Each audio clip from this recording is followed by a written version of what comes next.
another day on our 90 days hard. But today I wanted to touch on something very specific, and that is continuing when things are hard. You see, everybody in life, I feel, wants better, you know, but it's not easy to change or do the necessary things to get better. To get better, to change yourself, it requires sacrifice, requires discipline, and it definitely requires persistence. And the reason why I say those three things is because I feel like those are some of the key things needed in order to really change, to really be the greatest version of yourself, really to be better. Because when you have emotional connections to negative things like foods and other items, it's hard to change because once you get around it, everything in your body responds that that is a good thing because you were trained that way. Come to McDonald's for the classic taste of the Big Mac. 2 all-beef patties, special sauce. Hey, Stitch, get your own commercial. Oh, okay. Cowabunga!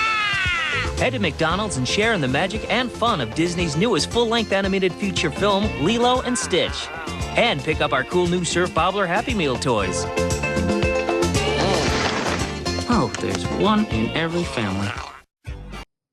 You know, your whole society tells you that doing these things are good for you. Everybody knows why kids drink milk. We like the taste. It's fun. But secretly, kids are drinking milk because it helps us grow bigger. Imagine us all in big, cool bodies, doing big, cool things, wearing big, cool clothes. Imagine us staying up late. Imagine us driving cars.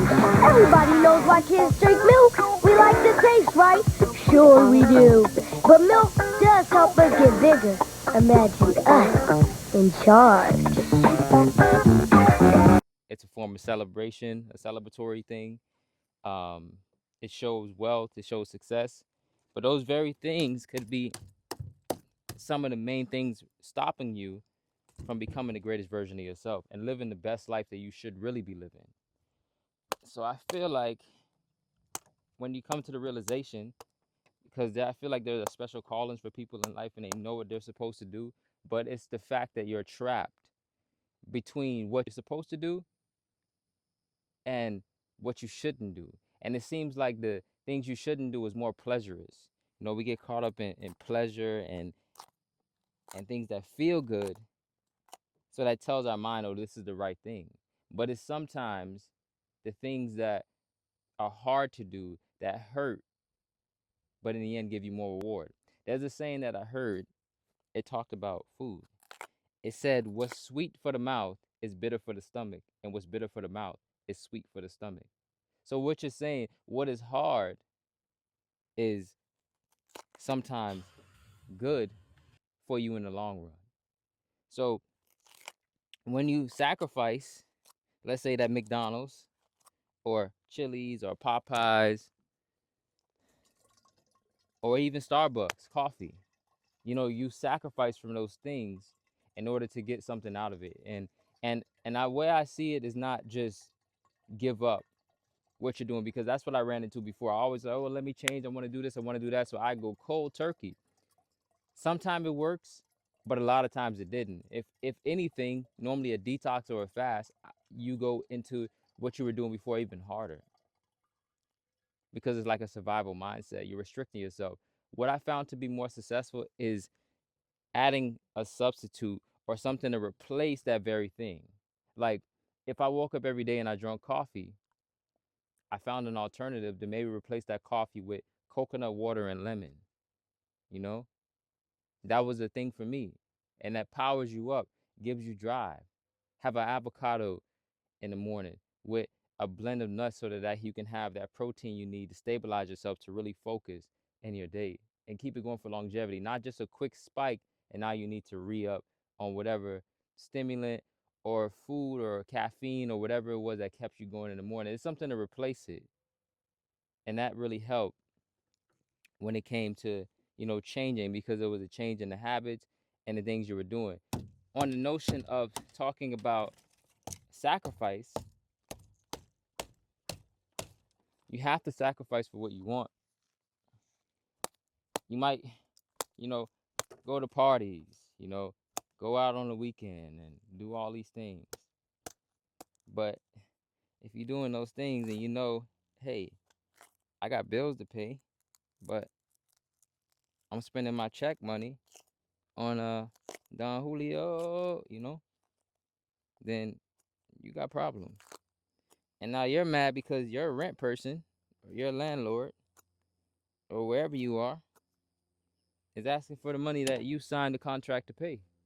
Bitch better have my money. Because you made choices and you want to live the life that you want to live. You want to seek the pleasure, but you have responsibilities I got responsibilities now. to take care of. And it is what it is. So you have to make sacrifices. If you know there's a specific thing you want to do, you have to do a few things. Number one is come up with a plan. Sit yourself down, find what your purpose is in life. What is your mission? What are you deeply rooted into? What, if you can't find anything to live for, what will you die for? What is your main focus throughout your day? What is your main thought that comes up that you want to solve or you want to heal, or something that you've been doing for a very long time or you have strong interest in? Try to make a plan to make that your life, that you can help in that area. And make a plan to get to where you want to be that truly makes you happy. Because it's about finding true purpose and true happiness, which in our retreat, we focus on to really make that possible.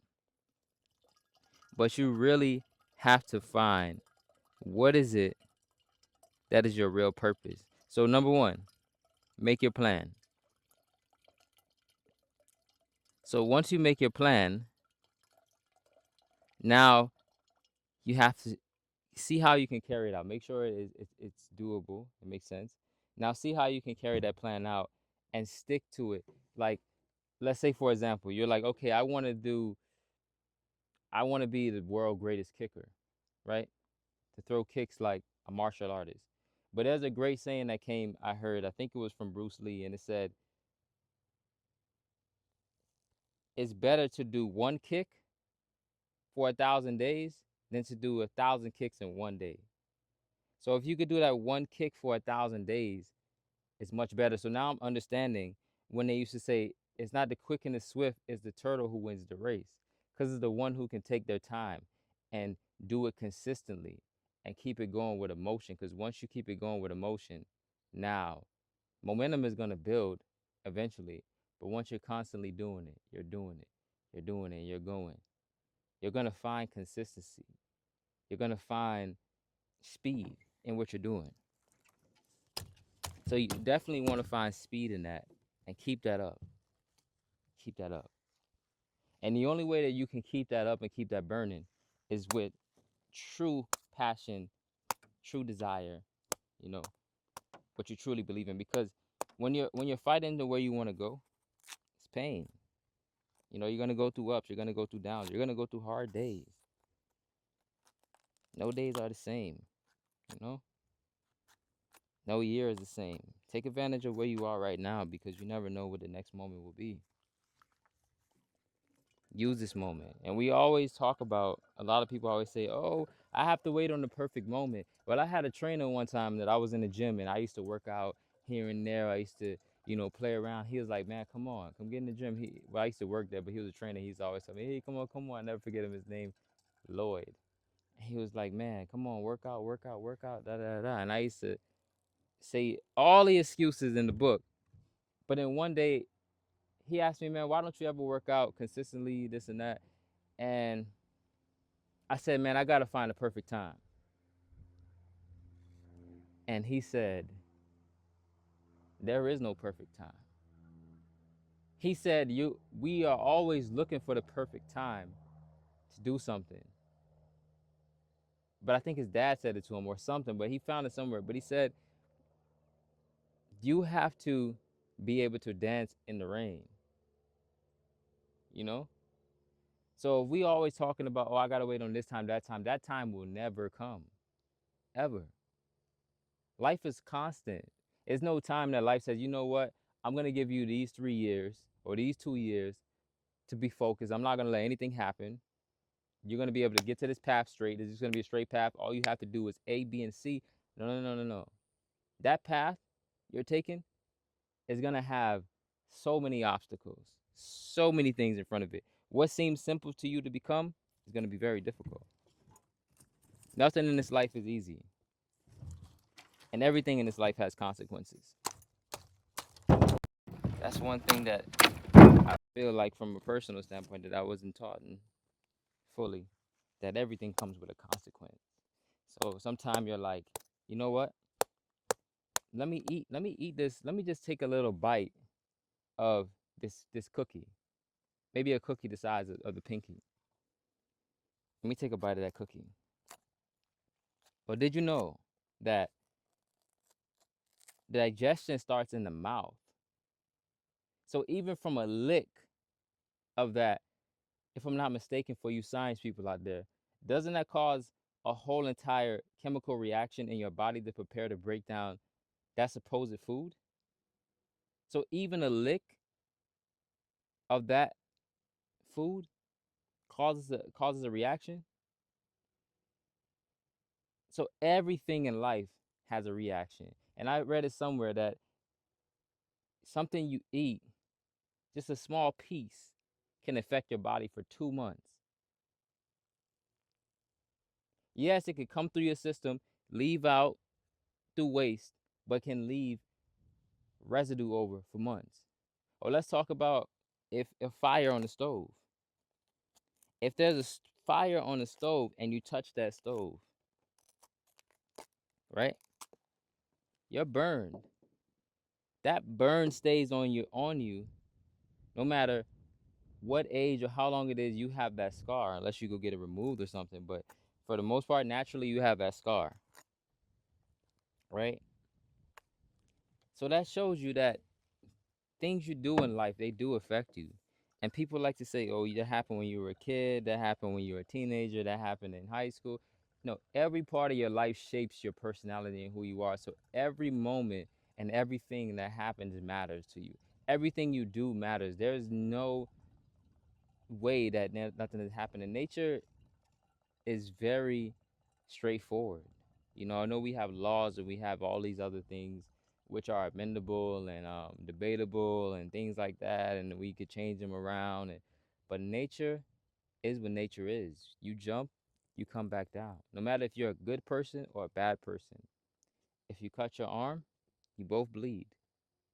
That's nature giving you a clear indication that there's something there, you know? So a part of it, we have to move in the notion and understand that things come with consequences. Everything you do affects you. And things you do affect other people around you. So we have to be mindful of that. But change is not easy.